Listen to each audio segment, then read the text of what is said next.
Fellow Toastmasters and friends, have you ever met anyone who just drove you nuts? Yeah. Somebody who gets on your nerves, that pushes all the wrong buttons. Yeah. All the married couples. Not there. But isn't it true? More often than not, it's the people closest to us. Our friends, our families, our loved ones. They're the ones who frustrate us the most. Now for me, it was my housemate Andy.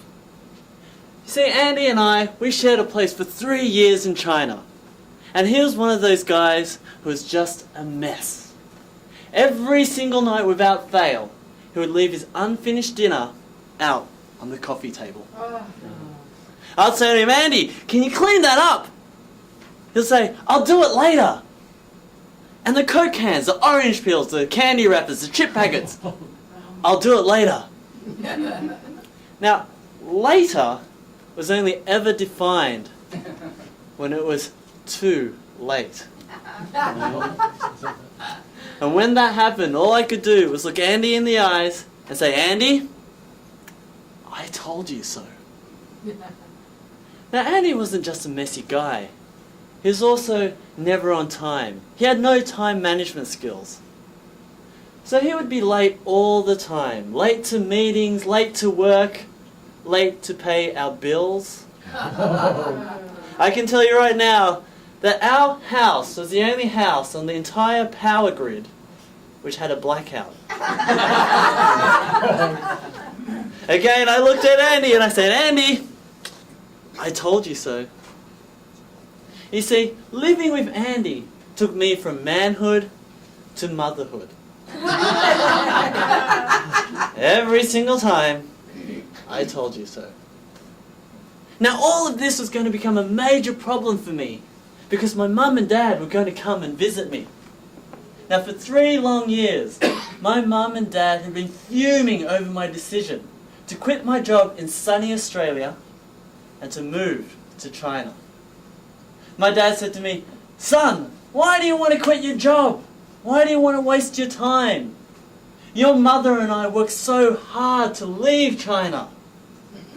And now you want to go back? There's 1.3 billion people in that country. They don't need one more. That was the attitude I had to change. And so when my mum and dad visited me in China, I quickly packed my house, I paid the bills, and I kicked Andy out of the house.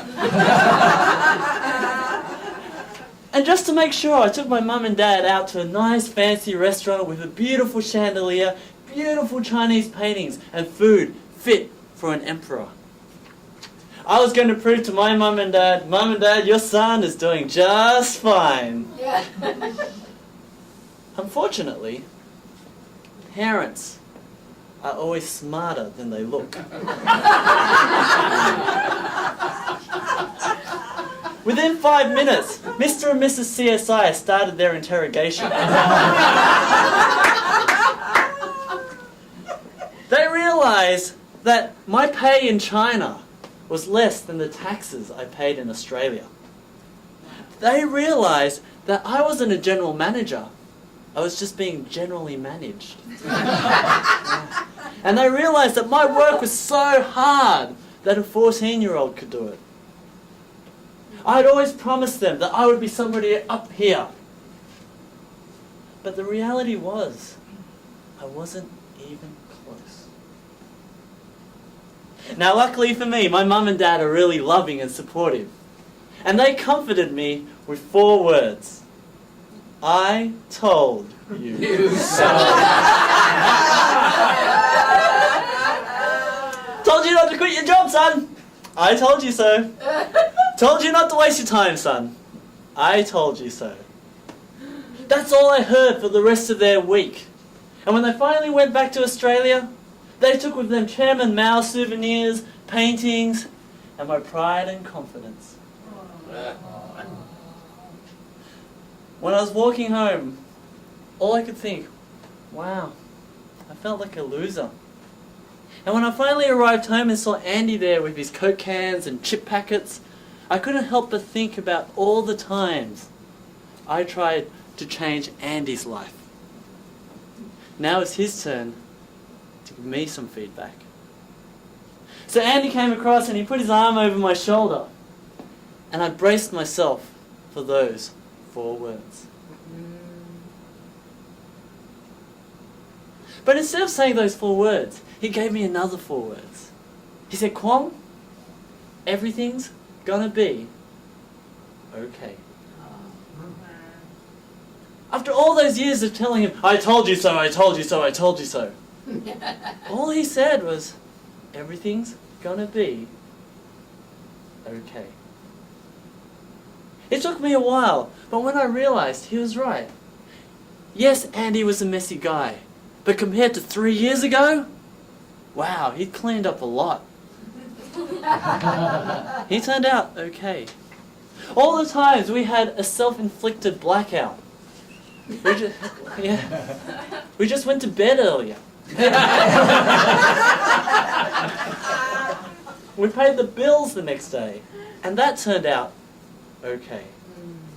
And even though I wasn't where I wanted to be in life, I still had plenty of time to work it out and to make sure it turned out okay.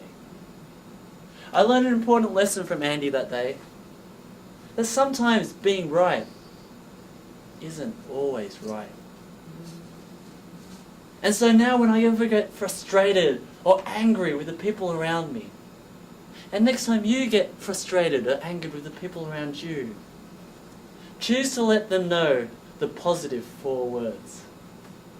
Because at the end of the day, everything's gonna be okay. All right.